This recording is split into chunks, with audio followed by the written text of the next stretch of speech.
रत्नागिरी. रत्नागिरी हे हापूस आंबा, गणपतीपुळे आणि रम्य अशा समुद्रकिनाऱ्यांमुळे प्रसिद्ध असले तरी या रत्नागिरीच्या नावाचा इतिहास माहीत आहे का तुम्हाला? चला मी सांगतो. त्यापूर्वी माही स्टुडिओ या यूट्यूब चॅनलला सबस्क्राईब करा आणि तुम्ही जर हा व्हिडिओ इंस्टाग्रामवरती बघत असाल तर माही स्टुडिओ या इंस्टाग्राम पेजला फॉलो करा. रत्नागिरीच्या नावासंबंधी एक दंतकथा आहे. रत्नागिरी हे नाव रत्नासूर या राक्षसाच्या नावावरून पडल्याचे काही दंतकथांमध्ये आढळते. तर काहींच्या मतानुसार रत्नागिरी हा शब्द रत्न आणि गिरी या दोन संस्कृत शब्दांपासून बनला आहे. रत्न म्हणजे मौल्यवान रत्ने किंवा खजिना आणि गिरी म्हणजे पर्वत. रत्नागिरीचा परिसर हा निसर्गसंपन्न तसेच खनिज संपन्न असल्याचे आढळतो, म्हणून या भागास रत्नागिरी हे नाव मिळाले असू शकते.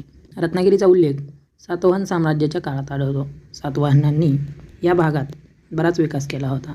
त्यानंतर चालुक्य, राष्ट्रकूट यांच्या अधिपत्याखाली हा प्रदेश येतो. शिलाहारांनी या भागात अनेक किल्ले आणि मंदिरे बांधली.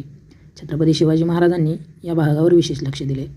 महाराजांनी रत्नदुर्ग हा किल्ला बांधला होता. तो महत्त्वाचा संरक्षक बुरुज बनला. मित्रांनो, तुम्हाला रत्नागिरीबद्दलची माहिती आवडली असेल तर या व्हिडिओला लाईक करा आणि आपल्या इतिहासप्रेमी मित्रांना तसेच रत्नागिरीकरांना शेअर करा.